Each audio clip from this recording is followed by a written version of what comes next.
We in our lives constantly looking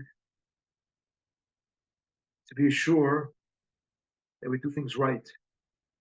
On the other hand, to do things more than right with Nimishur Sadin, to be Mavater requires an extra special effort. It is that kind of behavior that will stand us in good stead for the upcoming Yom Kippur. If we go out of our way to be better than right, to be Mavater, to give in, to say to the other person, you're right, even if we think that they might not be right, that will stand us in very good stead. The following story, which I saw today for the first time, illustrates this in a very powerful way. A new sefer came out, which retells stories which you may or may not want to believe, about people who have pegishas with the neshamas in the next world. The book is called Regards from Our Upstairs Neighbors. I picked it up for a minute and I said, I got to have this book. Here's the story. I'm reading it to you word for word.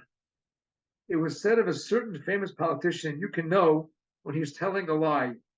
If his lips are moving, you know he's lying.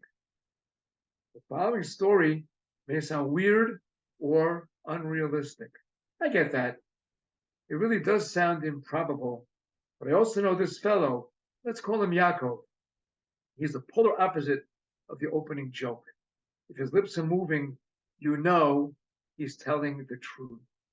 I've had the pleasure of working with Yaakov in a number of business deals. He's a highly respected businessman, an upright and down-to-earth guy. Definitely not the someone came to me in a dream type. When Yaakov's mother passed away, she left a terrible void and a will. In her will, she instructed her two children, please divide all my possessions in half. Shalom, shalom should always reign between you. Her possessions included a number of estates. However, Yaakov's sibling lived in one of them. The property was actually legally under Yaakov's name, and therefore he felt that this particular estate was not among the possessions that were meant to be divided. At first, Yaakov wanted to contest the will, or at least suggest that he receive a similar share in one of the other properties instead.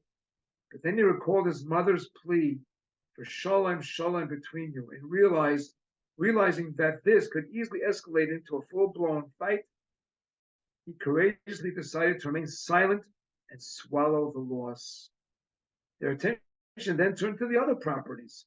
Yaakov's sibling asked to buy out the remaining estates for their then market value, which would happen to be at the time at an all-time low due to a temporary dip in the market.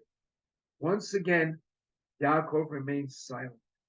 Even after the meager property value was calculated, Yaakov only received his share over a course of several years in $500 increments, which disappeared as quickly as they came. In the meantime, the original property's market values soared. Yaakov felt that he had received virtually nothing, but once again, he did not say a word. At one point, Yaakov's sibling called him, unaware of his feelings. Look, the money you owed to you was more or less paid up, the sibling said. Let's calculate it and see that if I still owe you anything. The calculation of the total value from the various slips of paper revealed that after all was said and done, Yaakov had been overpaid. Now owed his sibling some $7,000. To be clear, this sibling is a wonderful and giving person. It was Yaakov who went out of his way to avoid confrontation. Yaakov's impulse was to say, oh, okay, I'll pay it in tiny installments. But once again, he caught himself and said nothing. With a big smile on his face, he wrote out a check for the full amount and handed it over to his sibling. The accounts were finally completely settled, and the story was over. Or so he thought.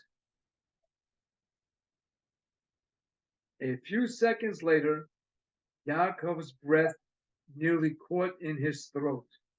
Before him, standing and smiling joyfully, was his deceased mother. She looked at him with soft eyes and just smiled, as if to say, "You have made me so so happy, my son." Then she disappeared. Sharing this story with me, Yaakov told me with emotion, I saw her vividly and clearly. I was not hallucinating. She was right there before me.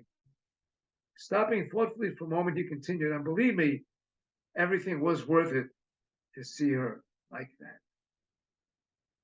We want to get through Yom Kippur, Shalom. We want to see our children. We want to see our Eineklach. We want to see our whole family well in his chus of Teshuvah, Tefillah, Tzedakah. And we have a git gebench, git gezinnt here, and a gemar chasima toiva. Git